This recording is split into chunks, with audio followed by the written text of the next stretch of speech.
Bonjour, c'est Florent de Pia Productions. Je vais vous montrer rapidement comment fonctionne le module des aides financières d'Ancaprenov.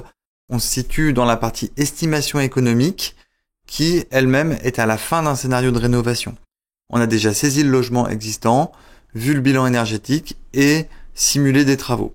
On se retrouve dans cet écran qui nous montre quelles vont être les dépenses estimées du ménage sur une durée de 15 ans si jamais ils ne font pas de travaux et s'ils font des travaux. Donc dans l'après-travaux, on voit la partie rouge qui représente les consommations énergétiques, qui ont donc là été très nettement réduites, et puis une partie bleue qui consiste à rembourser, à payer tout simplement, qui consiste à payer les travaux ou à rembourser l'emprunt, avec en bas à droite là cette partie du montant de l'emprunt à rembourser. Donc on va pouvoir jouer sur tout un tas de paramètres, évidemment le prix des travaux qui est personnalisable, des hypothèses de financement et des hypothèses d'augmentation du prix des énergies. Mais ce qui nous intéresse en particulier maintenant, ce sont les aides. Les aides, elles se présentent sous la forme d'un tableau, avec à chaque fois un point information ici, qui va nous donner des détails du montant de l'aide, de comment est-ce qu'il est constitué et un lien vers la collectivité qui délivre l'aide, le nom de l'aide, ici la partie localité de l'aide. Quand c'est le petit drapeau, c'est que c'est une aide nationale. Et ensuite, on va aller jusqu'au local. Donc là, en l'occurrence, on a une aide de la région Pays de la Loire. Ensuite, les conditions très importantes qui permettent d'accéder à l'aide, à savoir est-ce qu'il faut ou non faire appel à une entreprise RGE et est-ce que l'aide est soumise à conditions de ressources. On note que par rapport aux conditions de ressources, on a déjà rentré dans le logiciel le niveau de ressources, donc on a les aides qui sont compatibles avec ce niveau de ressources, le montant des aides, et puis là la possibilité donc d'activer ou non les aides. Donc quand on va activer les aides, on va avoir un montant total d'aide qui va se constituer. Donc là on a par exemple une prime coup de pouce qui se cumule au crédit d'impôt et une aide régionale. Donc là toutes celles-ci se cumulent bien. Par contre, on va gérer des règles de cumul.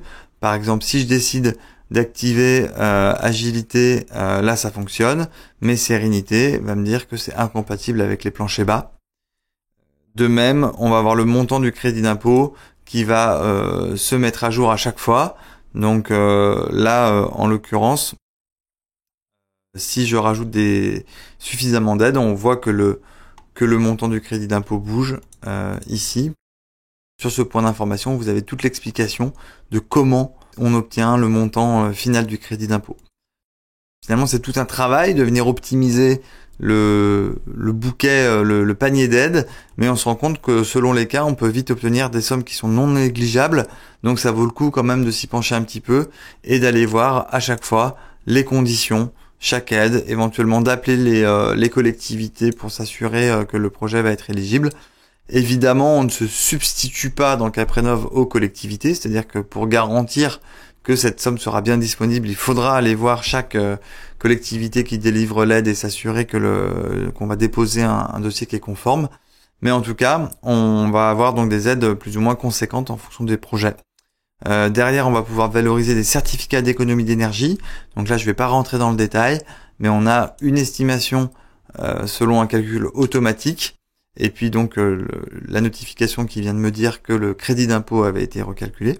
Ou alors la possibilité de saisir manuellement un montant. Donc là j'ai mis 3500 €, mais je peux taper complètement autre chose si j'avais fait un calcul séparé. Donc au final, j'obtiens dans ce projet quasiment 16 000 € d'aide, donc c'est tout à fait considérable. Et on voit que le graphique de droite s'est mis à jour en prenant en compte ces nouveaux paramètres, donc finalement une économie qui sur 15 ans devient considérable. Une petite note pour terminer. Pour l'instant, dans Caprenov, vous n'avez pas la possibilité de gérer la trésorerie des aides, c'est-à-dire savoir exactement quand est-ce qu'elles vont être versées, donc voir à partir de quand est-ce qu'il faudra faire un emprunt en attendant le versement des aides. Donc vous pouvez aller jusqu'à faire des pompes à chaleur à 1 € ou des isolations à 1 €, mais il faudra bien vérifier pour que ce soit véritablement des offres à 1 € que les aides soient versées suffisamment tôt. Sinon, ce sera simplement une avance.